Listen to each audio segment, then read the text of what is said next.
I'm Drew Decker. I'm the acting WBD lead at the moment, and also a national map liaison based in California. I'm calling in from San Diego. Joined today by Vanessa Baez and Becky Anderson. We're all kind of hosting the call today, and welcome to the Hydro Community Call.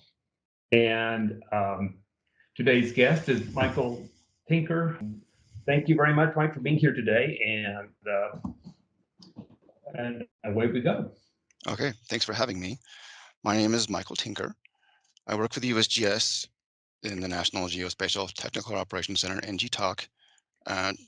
We make the national map, and that includes the US Topo, and I work in the Hydro Partner Support Group, supporting the NHD. So this presentation is about hydrographic addressing to the NHD, in particular, our new web-based addressing tool called the Hydrographic Addressing Tool, or HydroAdd. HydroAdd allows you, in a web interface, to address your data to the NHD. That is to say, to make your features and your data coincident to the NHD. That is to perfectly snap your data onto the underlying NHD feature, and in the process, spatially join some of those attributes from the NHD features onto your data features. Addressing your data allows you to track your own geospatial assets in relation to the NHD. Address data allows for some special kinds of geospatial analyses. In this presentation, I'm going to show you a couple simple use cases of address data, and then I'm going to do a live demo of the tool. But first, we need to get into the weeds just a little bit. I need to define hydrographic addressing a bit more in detail. For many of you, this next part of the presentation will be review, but I promise we'll get to a demo of the HydroAdd in the second half, so bear with me. First, a stretch of river in the NHD is called a reach. A reach in the NHD has a unique 14-digit code, the reach code. Second, reaches in the NHD have measures. 0 is downstream, 100 is upstream. No matter how short or how long a reach is, it'll always have 100 measures. You can think of the measure as a percentage upstream. So now that you have a reach code and a measure for every single reach in the NHD, you have a network addressing system. You can describe any point in the NHD uniquely with a reach code and a measure. You could always use a geographic address, such as a lat long, but when you're doing hydrographic addressing, it's very useful to have a network address. For example, this US stream gauge here sits at this reach code ending in 0421 and measure 19.8. It's easy to understand, it's easy to describe. One of the main benefits of a network address is that it allows you to resynchronize your address data when the NHD is updated.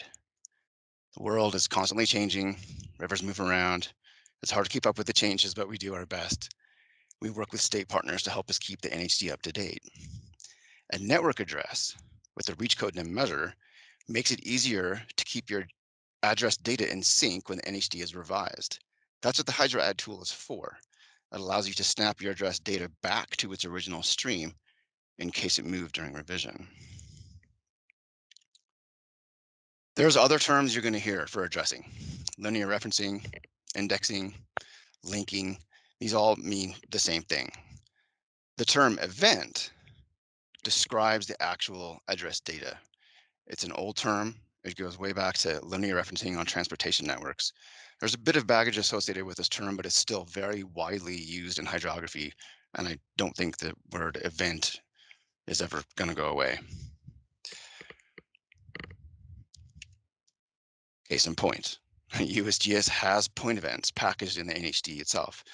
We have nearly 300,000 events that we've already done the work of addressing for you. We have more than 150,000 stream gauges, 60,000 dams, 2,000 hydrologic unit outlets, sometimes called pour points. Okay, so now we're ready to illustrate a few use cases of address data. Address data allows modeling and analysis.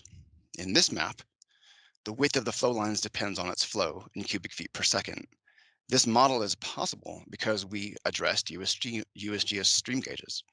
Many of those stream gauges have decades of flow and velocity data. They also have associated upstream drainage areas. So we can use some fancy regression equations to calculate flow and velocity on ungauged streams. In fact, we've modeled flow and velocity for every single flow line in the NHD Plus high res. This is a powerful set of attributes. Having flow and velocity built into the NHD Plus high res allows you to do many kinds of modeling analyses, such as time of travel studies for point source pollutants or cool maps like this. Address data is useful for tracking assets. The National Wild and Scenic Rivers was created by Congress in '68 to preserve certain rivers with outstanding natural, cultural, or recreational values in a free-flowing condition for the enjoyment of present and future generations. Obviously, wild and scenic rivers are national assets. USGS puts wild and scenic rivers on the US topo. This little section of US topo shows the Yukon-Charlie River National Preserve in eastern Alaska. The rivers you see highlighted here are wild and scenic rivers, including the 40 Mile, which is a popular destination. So as you can see, address data doesn't have to be points. It can be lines too. An addressed line has a start point and an end point, and the intervening geometry is exactly coincident with the underlying NHD flowline feature.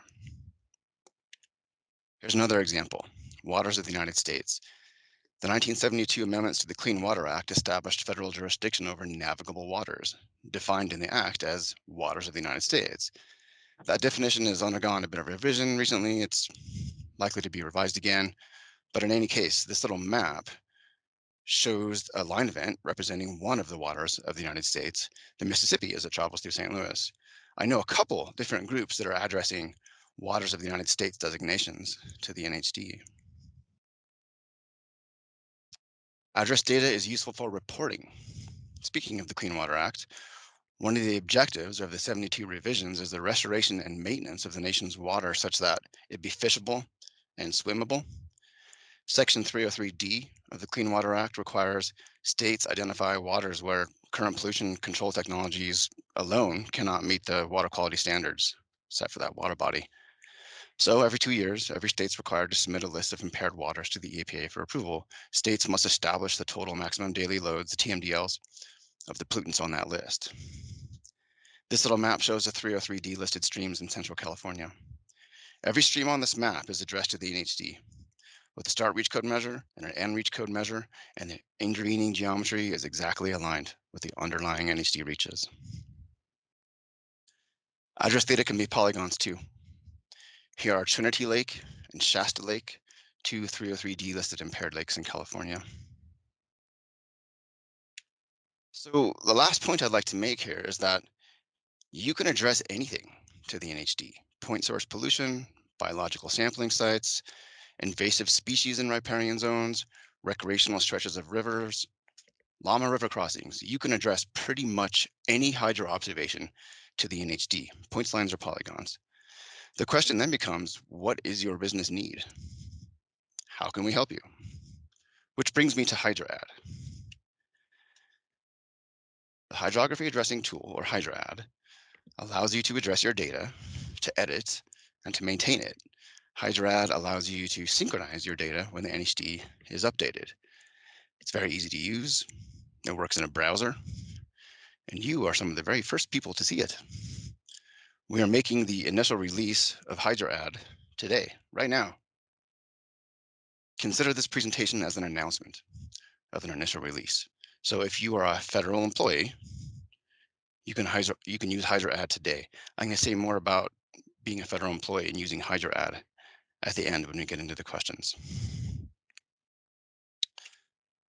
Well, let's go to the live demo. I'm going to switch over to the tool here.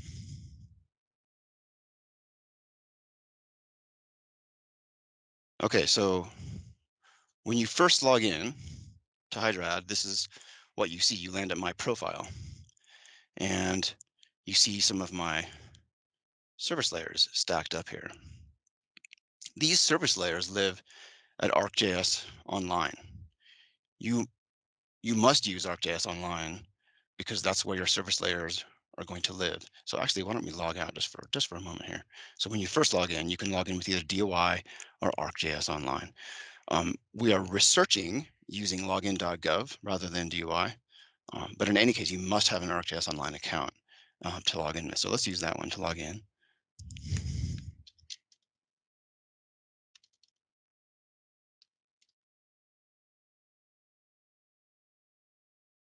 Okay, so now we're logged in, just like we were before. And you see my services, these live up on ArcGIS Online. And you also can see your services over here where the other services are stacked up. So these are all my services on IGOL. And then there's the other national map services, WBD, NHD, the contours, the state and county boundaries. But speaking of these services, why don't we just go to take a quick look at those up on AGOL.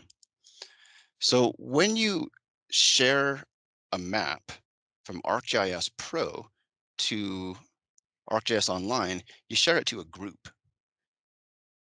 These are some of my groups here, and groups are how you control permissions and editing, who gets to edit. So for example, in this group here, HydroAdd Test, I've got 8 members. These are the only people in the world that can get to this map, that they can see it. These are my testers and my developers. Um, if you go over to group settings, this is where you set the permissions for what happens in that group. Right now, this group is set to my organization's members only. I happen to be in USGS. Um, only people that can see this map are group members. You could change it to public, but I don't recommend that for HydroAdd layers. Let's go to a different group over here in 303D. I've got 2 different maps here. And remember, these are just maps that I uploaded in from ArcGIS Pro. It's got that they have the same symbology, same feature layers. It looks exactly online as it does in ArcGIS Pro. So if I go into this map, there are 2 feature layers here. You go into the map, you go to settings, and you turn on editing. That's all you got to do.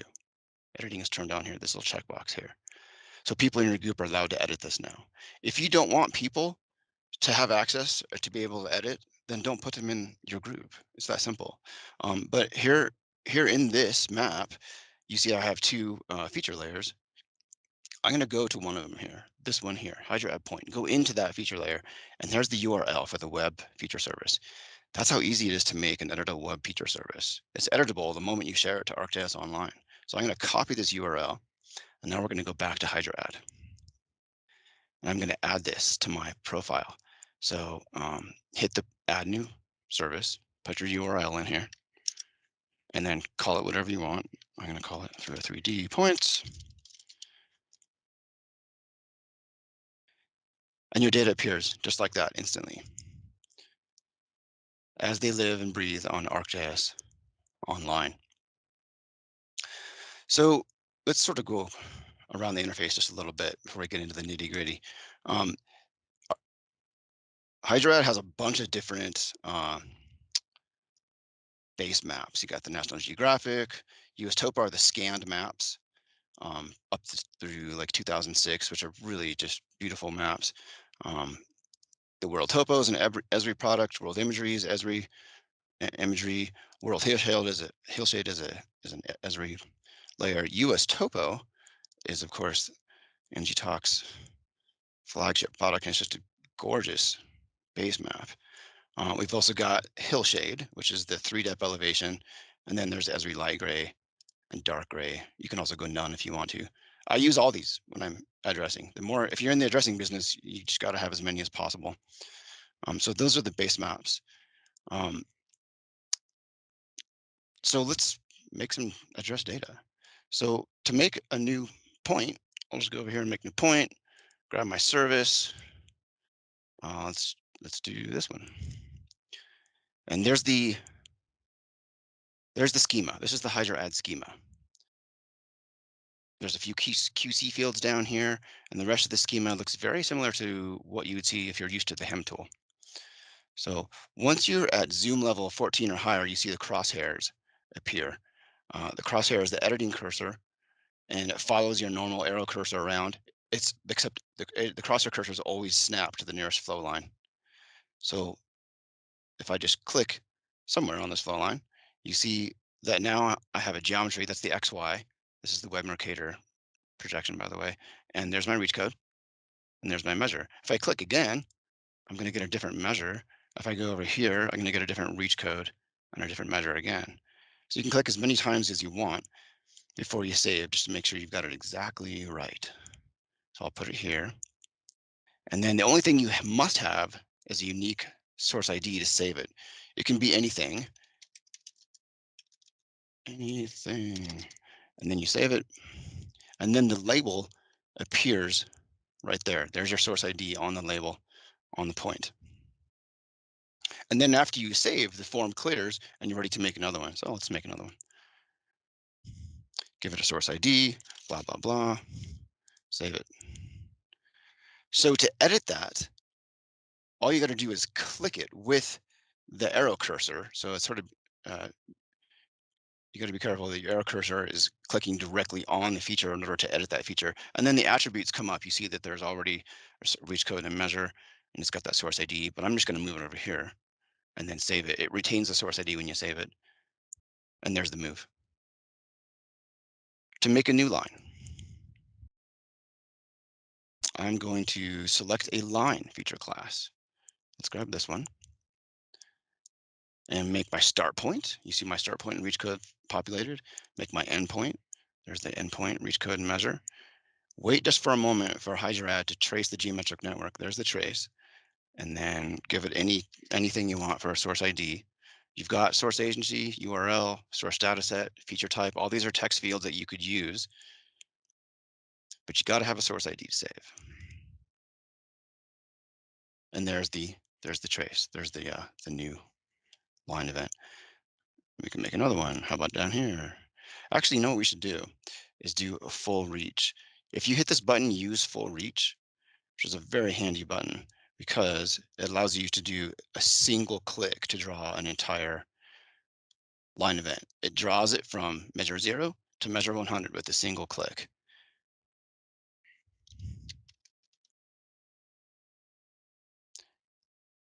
Save it, and then your line event should appear. There it is. So, and then you can do that when you can use full reach when you're editing too. So say I click directly on that and then use full reach, and I want to move it over here. That's a really long reach code. Save it. And there's the move. So that's how easy it is to make new points, new lines, and to edit new points and new lines. Zooming way out here, you see I've got several different feature layers stacked up in my profile. I've got, let's look at these Washington dams, for example. If you've got billions of dots, just clicking them willy-nilly to edit them is not effective, obviously. So I'm going to turn off some of these other layers to give us a little clarity. So let's say you want to systematically go through and edit your features. HydroAdd is a queue-based editing system. So we're going to make a queue. So I'm going to show you how to select stuff. I can draw an extent like this, and then, oh, sorry, I'm selecting the wrong service there. Here we go. We're doing Washington dams. And there's my selection. They appear in this pane here. Right now I'm showing 250 of 1009. I'm just going to jump this up to 1000. So I'm seeing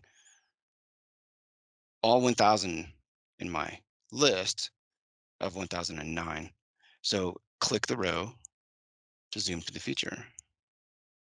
As you click over as you notice, as you mouse over these rows, you get these buttons. So you can hit the edit button and then move that dot. I'll move it over here, save it.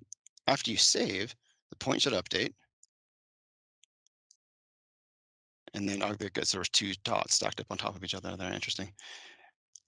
But I've lost my selection. Why? Because I didn't save it. If you want to save a selection, that's when you turn it into a queue. So that is what I'm going to do. I'm going to draw this puppy. select all 1000, hit this button here called Add to Queue. I'm going to make a new queue. The service, just to be absolutely clear, is our dams. Let's call the queue Washington Dams. Give it a pretty label color. Now that we've made the queue, we'll add it, all those features to that queue. And so there's the queue. Actually, that's the labels on the features. You can have any feature and as many different queues as you like. You can stack up queue labels all the way across, as many queues as you want.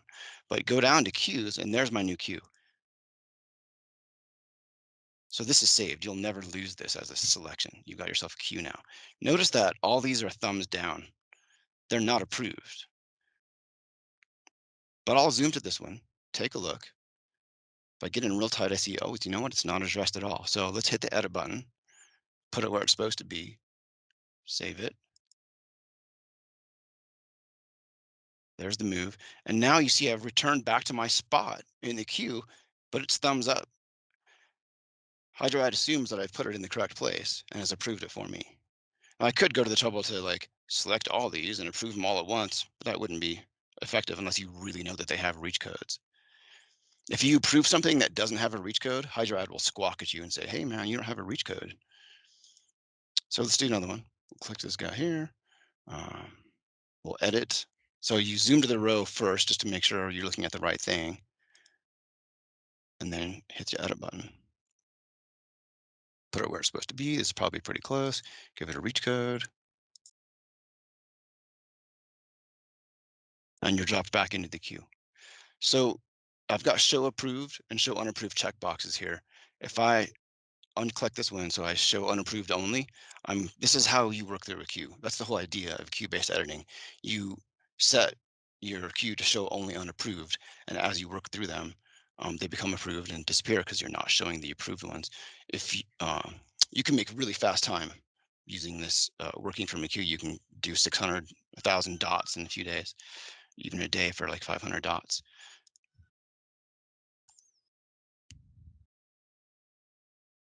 Save this one. So take notice of the source ID, Washington 0002. Save it. And it's dropped off from the queue. It's not showing anymore because it's only showing unapproved. So you can do the same thing with points. You can put points into a queue and work through them. Let's take a look at batch QC for a moment. Batch QC is if you have, say you have 10,000 dots, you don't have time to manually do them all at once. You use a batch job to try to get your points snapped into the right locations. I ran batch QC this morning on this service layer. So if you actually, we need to turn this back on, March 21.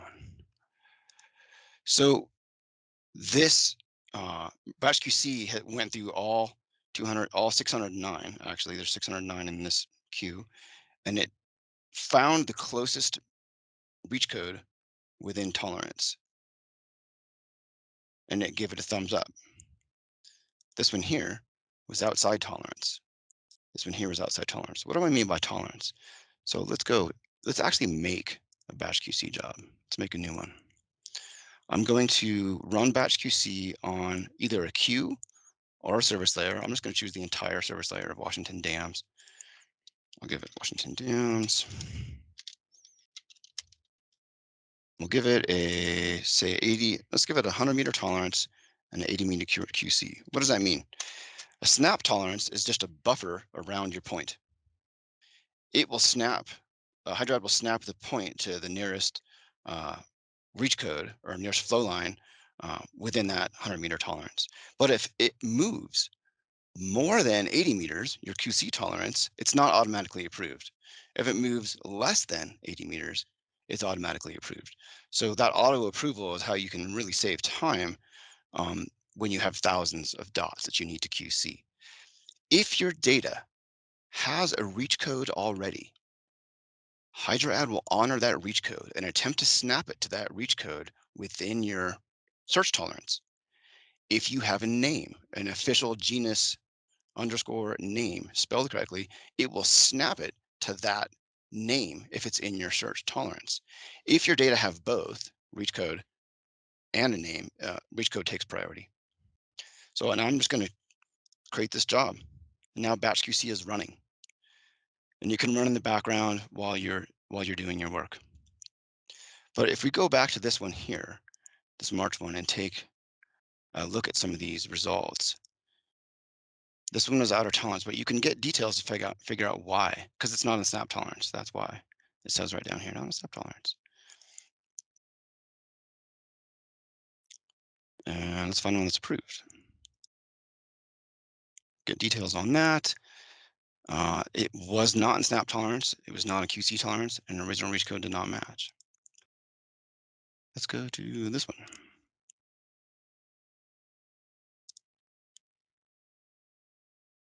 Genus name match. So it snapped it because it was A, in tolerance, and B, the name matched. Very nice. So one last thing about batch QC. Um,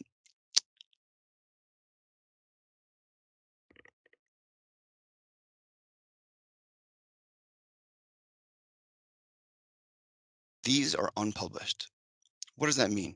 It means that these results that you see here live on the HydroAdd application server.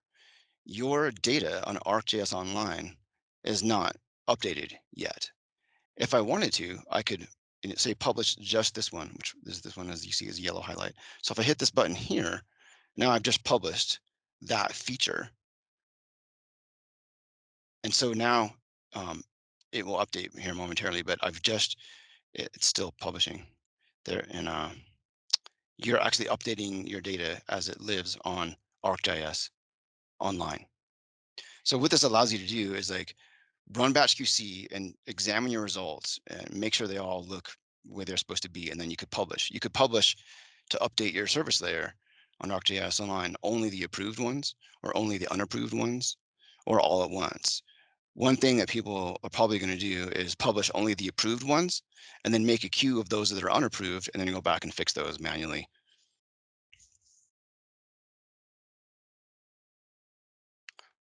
Okay, let's keep going through the interface. I'm almost done with the interface and we can start taking some questions. Um, you not only must you use HydroAdd in ArcGIS Online, your service layers must live there, but you have to have the correct schema. Your data must be in the correct schema, has to be in the HydroAdd schema. For those of you that are used to the HEM schema, it's very similar. So for example, let's take a look at that schema real fast. You got your traditional fields like source ID that's unique, you must have source agency measure, reach code. So this is the HydroAdd schema, and then the core fields are here, and there's some QC fields here too. You can use this schema, or actually I should say you can add any fields that you need. It's very likely that you have, many very important attributes that you need to have in your event tables, and that's fine. You can add those as long as you have the core schema here. You can add fields that you need all day long. If you don't have the core schema, HydroAdd is broken. But if you use the core schema and then append your data to this empty schema and add your extra fields, that's how it works. So HydroAdd is agnostic to extra fields. The line schema is just a teensy bit more complex because it has a from measure and a to measure and a from hook and a to hook, that kind of stuff. And so where do you get that schema? You download it here. You just download. These are two empty feature classes. One's empty lines and one's empty points. And then there are also some administrative functions, so we can keep track of service layers if people are having issues. You've got an editor history up here, which lets you sort of track what's happened to your features as you've gone through, and you can only see your editor history. You can't see anybody else's. And then there's also a user guide. Right now, this user guide is like a 90-page PDF document. However, it's going to be a web page in short order.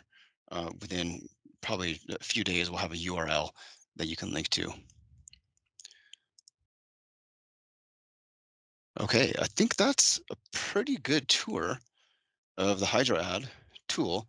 What we have right now, the functions that exist right now are point addressing and point batch QC and line addressing. Our primary focus this year will be to build a batch QC for lines. And then after we're finished with batch QC for lines, we're going to start talking about addressing for polygons. So polygons will probably show up towards the end of this year or mid next fiscal year. We hope to have batch QC lines well underway this year. So I guess we can open up the floor for questions. Hey, Mike, this is Yeah. Beck. Could you first talk a little bit about the availability of this tool, who it's available to now, kind of why it's only limited availability, and kind of that available into the future for others? I did promise to talk about that. So the Paperwork Reduction Act is the reason that HydroAdd is available for federal users only.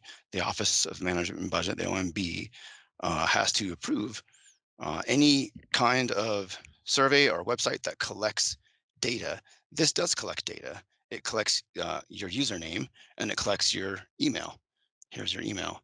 So all you're putting in is your business contact information here. You're putting in a business name and a business or a business email, and your username can be whatever you want, but that is still considered an information collection. So OMB must approve anything where information is being collected from the public. So we have requested that OMB approve this site, and we are hopeful for an approval soon. But until then, until OMB gives the go-ahead, only federal users are officially allowed to use HydroAdd. Thanks, Mike. Yeah, because federal agencies' employees don't fall under the regulations of the Paperwork Reduction Act collection criteria. So we can open it up to feds now, which is really exciting, and we're super excited to open it up for everybody else as soon as we possibly can, but we've got to follow the law. So thanks, Mike. Mike's been spending an amount of time that you wouldn't even imagine trying to get this through the approval, and we really appreciate it. Great. Were there any questions that came through on the chat? Yeah, I've got a few in chat here. Here's one from Al Ray. Hello, Al. And Al's asking, does batch QC snap to NHG water body reach codes or just NHG flow line reach codes? For now, just flow lines. When we start working on polygons, then we'll start talking about water bodies. So eventually, though, the idea is to snap to anything that's reached. And another question, does batch QC work for snapping line to line, for example, conflation, or just point to line? In other words, can you create a line event from an existing line feature? Batch QC works only for points right now.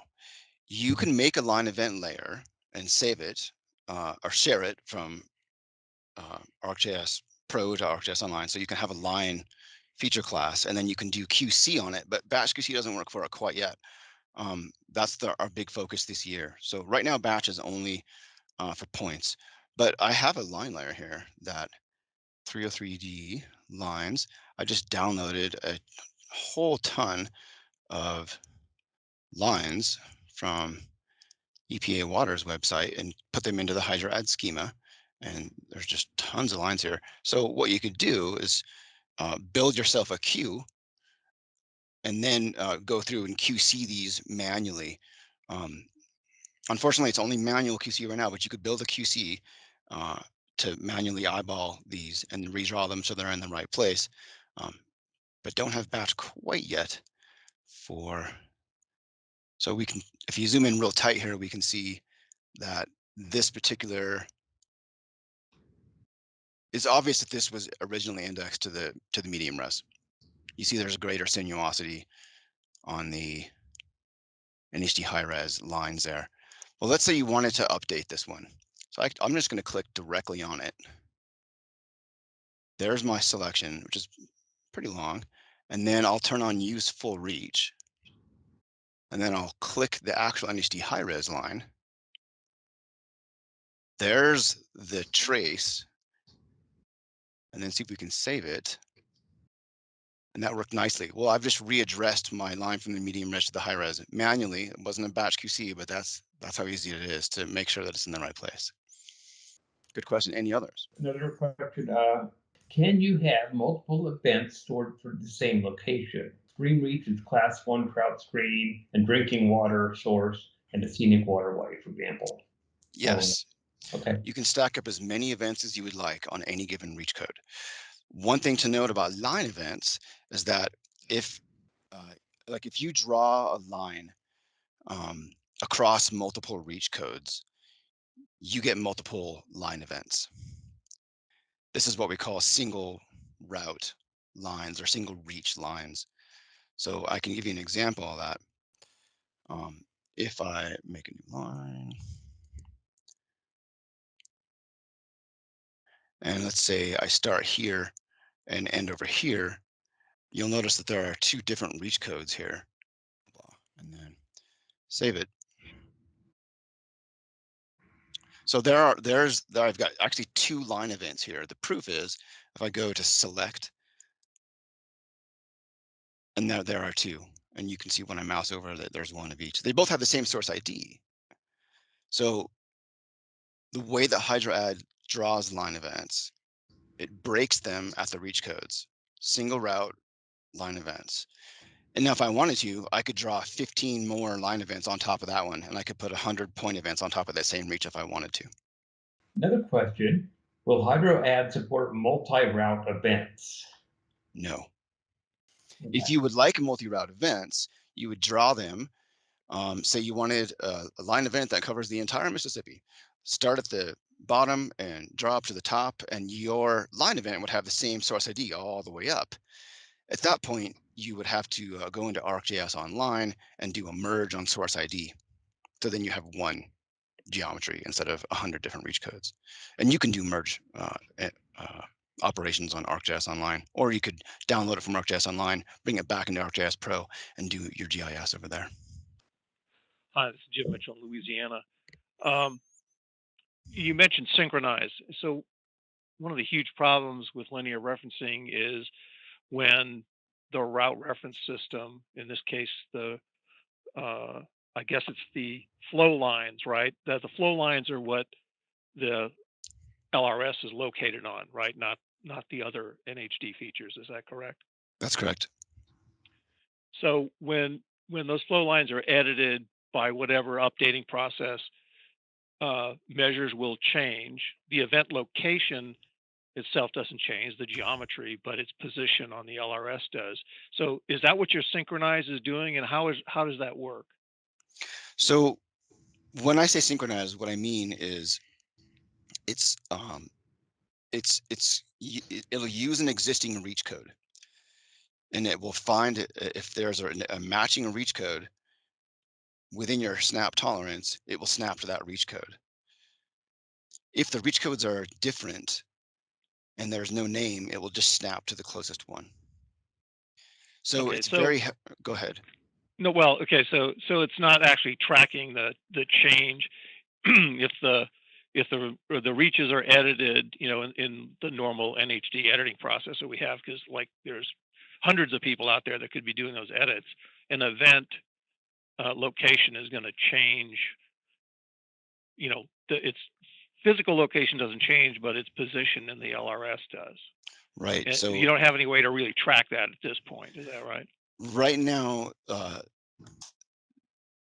BatchQC does not reference the reach code maintenance table. So if a reach code were to change from ending in 0175 to something else, that reach code maintenance table tells you what the reach code used to be and what it is now.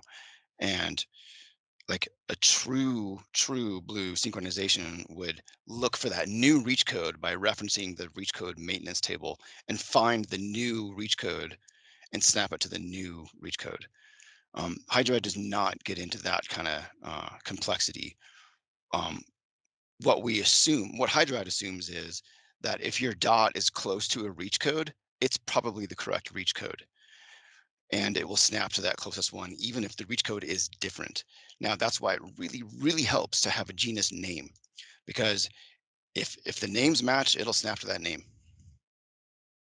So if I go ahead and create my events and I publish them, now they go off of the server. They're in my content, right? Up on ArcGIS Online, you mean? Yes. Mm-hmm. Yeah, I own those things. Nobody else can see them unless I've, done something to make them available outside. That's So right. if somebody goes in behind that publishing event, bad term, but after I publish it, and actually edits the NHD and changes, the reach in some kind of way. Now my event that I say that's in my content doesn't know that change happened and doesn't know that its measure has to change. That's right. Okay, so there's no really way we can track that at this point. There's no tracking mechanism, but I guess it's just good policy to try to keep your data in sync. So you would run batch QC on your points every so often. So I'd have to run batch QC to maintain that update, and I'd have to know that that update happened. Yes, and you might not know it happened. Right. Because if you've got 10,000 dots, right? Yeah, and that's the case for him as well. If someone goes and changes the NHD, you still have to go back and synchronize your points. Now, this is great stuff. You've done a really great job at doing this. I love the way it works. I'm looking forward to getting a chance to actually get my hands on it. Oh, thank you. One thing I wanted to add to what you were saying, Jim, is that your data is in control. It's in your hands at all times. Like, you control who has visibility to that service layer. You can make it public if you want, but really it's about putting people that you want to edit into that group. So that's the other amazing thing about ArcGIS Online, is that you have multiple collaborators. If you want multiple collaborators all over the country, then they all can operate on the same feature class, but only those people. So it allows you to collaborate on projects from sitting wherever you're sitting in the country, and you can have as many people on your team as you want. So you don't have to check any more data out from the H&P. Right. You don't have to work only at the HUC 8 level. You can work at the national level, and you can collaborate on projects. Trying to collaborate between local and state and feds has always been a huge problem, and I think this is going to help that a whole lot. Good. Other questions? Question on what about a batch import? So there really isn't an import. It's just batch QC. So you make your service layer available, and then you run batch on it. So we made my service layer available, dams, for example, and then you saw me, I just ran batch on it. And it looks like it's finished now. And I gave it those tolerances, 100-meter tolerance and 80-meter QC, and it looks like 97% of those approved. So in the HEM parlance, we talk about import, and import and QC sort of mean the same thing in the HEM world. Here in the HydroAdd world, you just run batch QC on a layer, and look at all these approvals. There's a ton of them. If you can find an unapproved.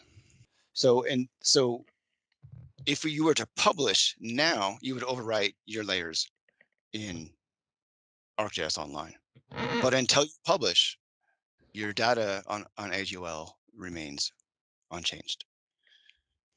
Did I answer your question? What I'm really trying to do is we've got a stream class layer, and I'm trying to import, so I can update the existing flow line or stream class that matches. But say I've got 500 new class 4 streams, and I don't want to import or do each of those one at a time.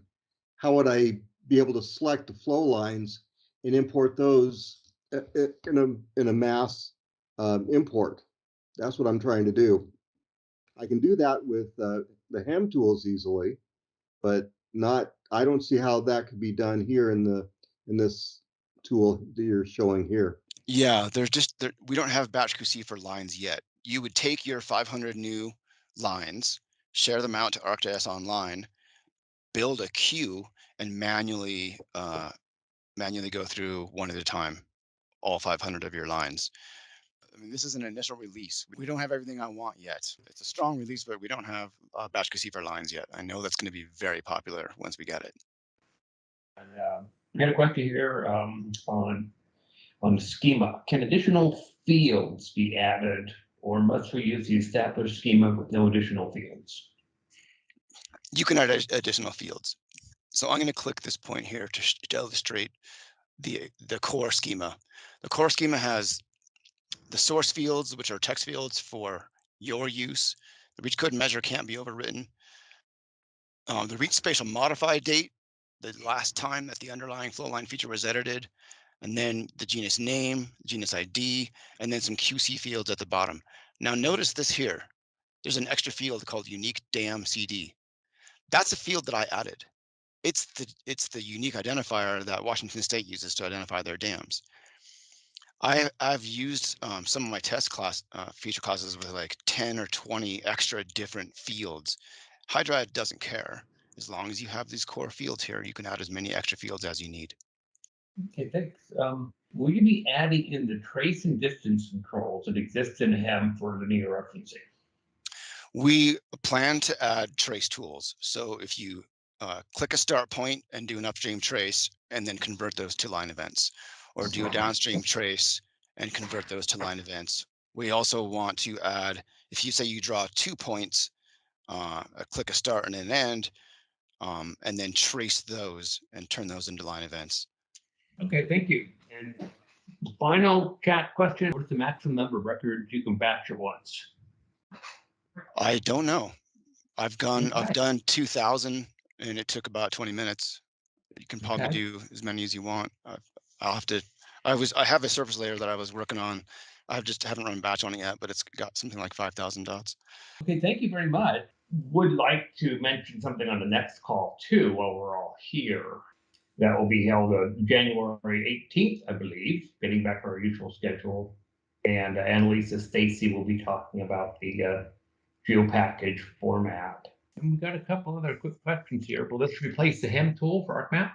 Eventually. Right now, if you're doing water bodies, you're still going to need to do HEM. And if you want to do batch QC for lines, you're still going to need HEM. But if you're just drawing line events and you don't need to do batch, I would use HydroAdd. It's much easier. And finally, another question, HAT, useful for culvert importation, heights above crane, is that it? You can use HydroAdd to do anything. So culverts are one of the use cases that people have been talking quite a bit about. So depending how you want to do your culverts, you could either do points or you could do line events. But take your geometry and then share it to ArcGIS Online, and then you can index those to the flow lines. In fact, if you want to give me drop me a line, I'd be really enthusiastic to help you with culverts. So if you have stuff that you, and you're a federal user, by the way, if you have stuff that you want to experiment with, let's do that. And thanks again, everybody. Thank you, Mike. And we'll be meeting again next month.